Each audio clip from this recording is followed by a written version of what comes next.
In my healing from narcissistic abuse, some things I've learned, part 15. Here I want to talk about the paranoid schizoid position as a singular video, just to give out the outline of exactly why this is so important in understanding narcissistic personality disorder. Now, I'm not going to go into its history, I'm just going to describe the raw concepts so that you can get it. I will, however, tell you that the source is Melanie Klein and her theory of object relations. Okay? It's basically a very complex form of psychoanalysis. Now, just let's take it back to basics. Let's imagine that there's a stage of development, very, very early, not long after the cord has been cut for a baby, when needs arise in the system for the first time. Prior to this, the baby was in the womb, and the blood supply and nutrients were being directly supplied into the baby continuously through the heartbeat and through the placenta, so as the baby's needs arose, they were being met at the same time. But of course, we're talking about a baby where the umbilical cord has now been cut, and so the needs are not being met as they arise at the same time. There's now this time delay between needs arising and needs being met. Now, the mother usually has to attend to these needs when they arise without leaving too long a time delay, because leaving that time delay too long can actually make the baby very anxious. Have you ever noticed that babies have gears when it comes to crying? Sometimes they will go into high gear. That's probably the anxiety kicking in. This experience of the time delay being too long, an experience of anxiety, can be recorded in the baby as what's known as a bad object.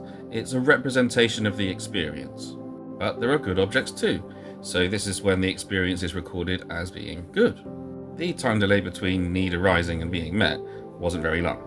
The recording of these experiences and organisation of them in the psyche into these two camps by Melanie Klein was referred to as splitting. Also, according to her, this splitting is the first primary ego defence. It is very basic down here in this position. Everything is being organised into all good and all bad. And there are some other primary ego defences that are going on at the same time as this and that develop. The next one to develop is called projection. At this stage, the purpose of projection is, yes, as an ego defense. There is nothing in the baby at this point to internally process difficult feelings. Everything's just all good or all bad, so it's just organized into one or the other. But when they're experiencing something that they don't like, they don't, in a way, experience it as though they're experiencing it themselves. They are incapable of that. They can't process it themselves.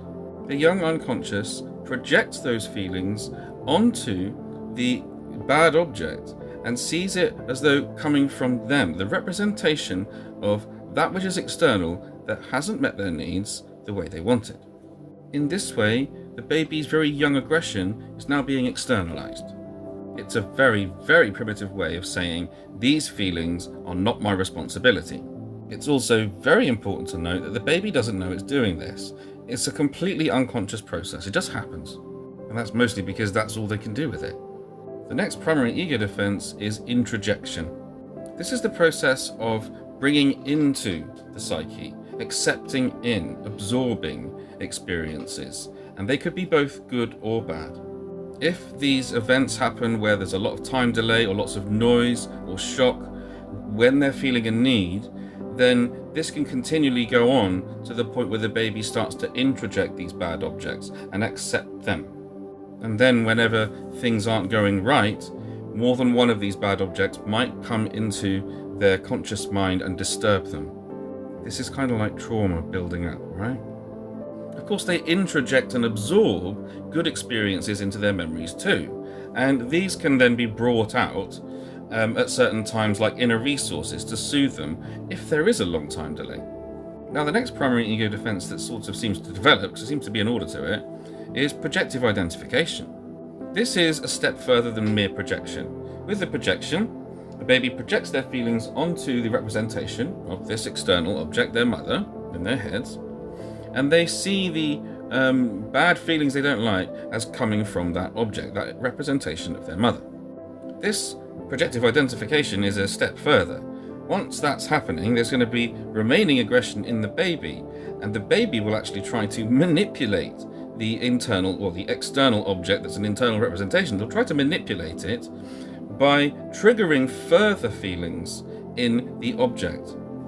They will try, in a sense, to punish this object and make this object behave in a way in which they are feeling, making the transition from these are my feelings to these are your feelings more internally justifiable. Again, it's a way of creating internal balance that's based on fantasy, but that's the way these babies work at this point, and that's any baby.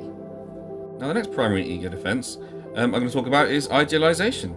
Yes, at this very, very early age, 6 months to a year, idealization emerges.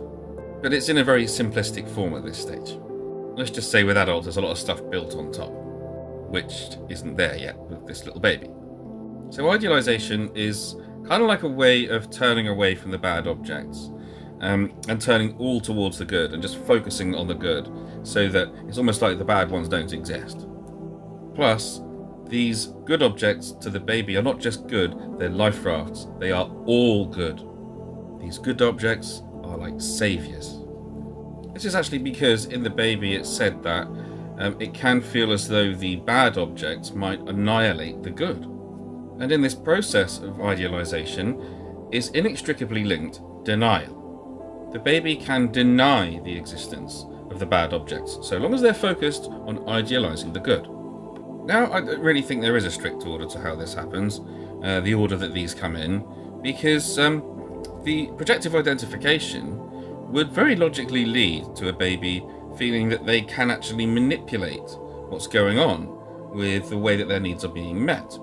This leads maybe, I think, to the next one, which is called omnipotence. Omnipotence is a big one in terms of understanding a narcissist. Let's understand the child first. Now, this is all about having control, perceived control, over the objects outside and over having their needs met. The projection and the splitting might lead to feelings of control or mastery over the threatening or frustrating experiences they have and over the needs that they have to be met. It creates in the baby an illusion of control.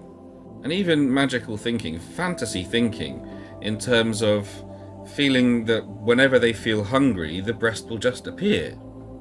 This is all a defense against the anxiety that they feel when things are left too long. And it gives them, this illusion that they can manipulate the external representation of this person into providing for them. Now, because this is really complex, I've written down what we've covered. Splitting, projection, introjection, projective identification, denial, idealization, and omnipotence. Now think about a narcissist. Splitting. All good. All bad. No in between. No complex emotions in between. All good. All bad. Projection. They feel things they can't handle. It's you that's feeling it, isn't it? Introjection. They see character traits in you that they want, and they try to absorb them. Projective identification. They can't handle their feelings of aggression, say. They see them as coming from you, and then with their remaining aggression, they trigger aggressive responses in you and then say ha, and they blame you for them. Denial. They deny that there's anything wrong with them. They turn away from all their bad objects to focus on and idealize the fantasy good objects that they have in their psyche, because they don't have real good objects.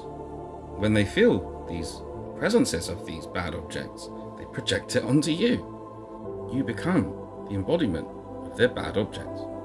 Idealization. They idealize the good objects in their own psyche, which are fantasy, but they also idealize you in the beginning, that you're going to be a savior. Omnipotence. They believe they can control the environment around them, the people around them, and manipulate them into providing for their needs.